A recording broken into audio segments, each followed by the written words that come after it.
All right, Jide joins us now. Jide, good to have you with us. It's a pleasure, Ike. Well, you were a striker yourself. Tell us how it feels from a striker's point of view when you lead a club to a trophy, especially having experienced a drought.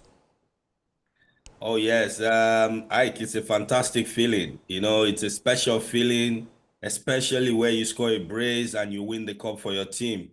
There's a difference between participating in a final, just being on the winning team, and actually being the one to help your team lift the cup. So his teammates will be proud of him. It becomes what the Germans call Publicus Lublin. Everybody will love him. He's done it. He's won a trophy for them as a striker. He's led them to that.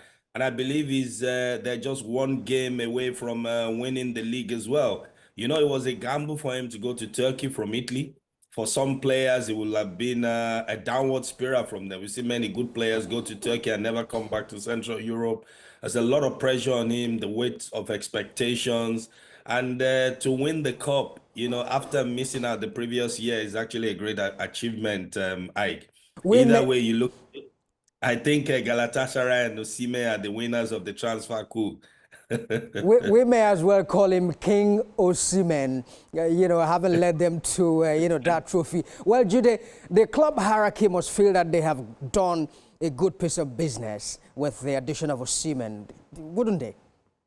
Oh yes, Ike. I'll add to King Osimhen, Osimhen the Great. I'm sure that Napoli will know they've done good business as well. And let's not kid ourselves. Galatasaray got a striker. It's a bargain. They know they've done good. They brought him into the club. He was supposed to be the point man, and he's delivered. He's delivered on all fronts. I heard you say 39 in 39 games, 35 goals. That's Yes. phenomenal. Scoring in Europe as well. So I think the big question now will be whether what Napoli will want to do, because he's got a year left on his contract in there as well. So would he stay? I doubt it. Would he want to go?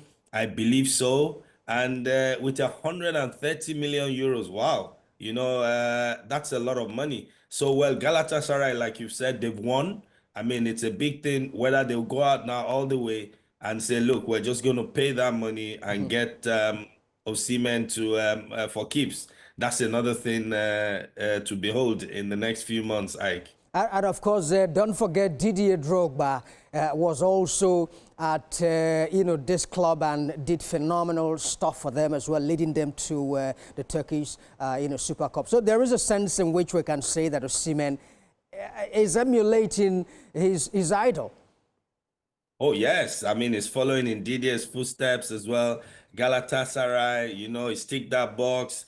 African Footballer of the Year. Didier did it twice. He's done it once. So I'm thinking he's going to go for one more.